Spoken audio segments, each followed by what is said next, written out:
So welcome to Grey Land. My name is Amelia. I'm a writer who lives in Ontario, Canada, who is creating a little space here on YouTube to talk about and release myself from narcissistic abuse.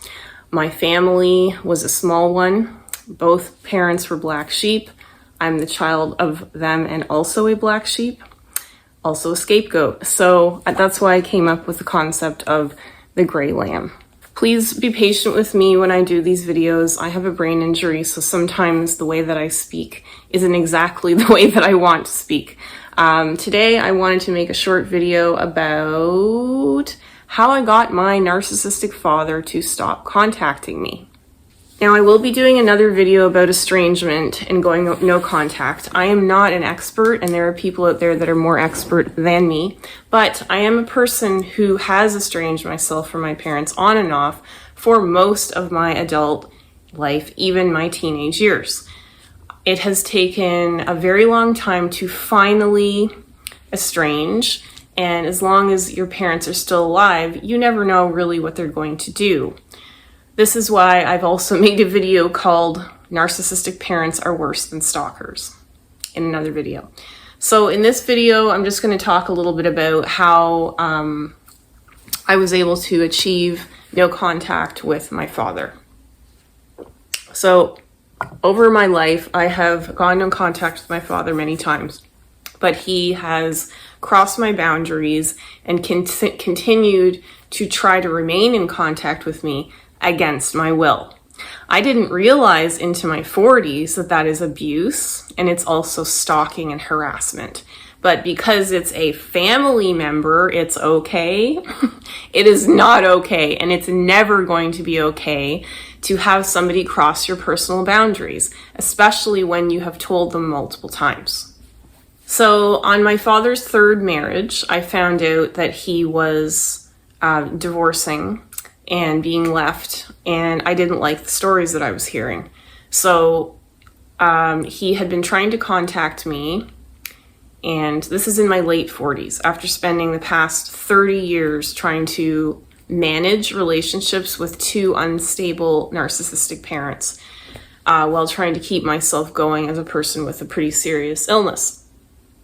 So the last letter I got from him, he crossed my boundaries by saying things that were inappropriate about his relationship situation, things that were delusional, that I don't want to repeat, that were kind of gross.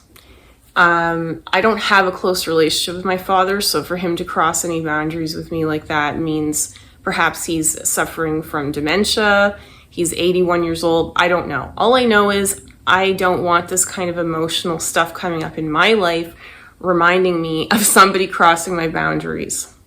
So what I did was I called the police in his town where he lives, where my father lives. I said, my father's been sending me inappropriate letters that are disturbing me and making me feel uncomfortable and vulnerable. I said, he's unpredictable, meaning he could show up at my door. I don't know. I have a tip for you out there. If you're dealing with the police, exaggerate, okay? Because sometimes if you sound weak, they're not going to help you. Fortunately, this time, this police officer I spoke with on the phone was an admirable, good person, and I was quite impressed with his behavior, and he handled it very easily, very well. He just said to me, all you need to do is write to him and call him, make sure he gets the message that you've spoken to us, and that if he continues to contact, that you will tell us. The police officer did not say anything more than that. So I did write my father a letter, and I believe I may have even sent him an email, and he got the message because he has not contacted me since.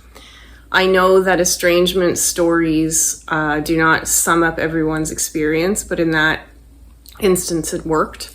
And I had the good fortune, even though I'm completely estranged from everyone on both sides of my family, because my parents have unstable relationships with their families, and I am alone, I do have one cousin on my father's side who is a genuine person who validated me about my father, And that was huge. So I got two gifts there. I got to be left alone for once, and I got validated. And that does not happen in most families.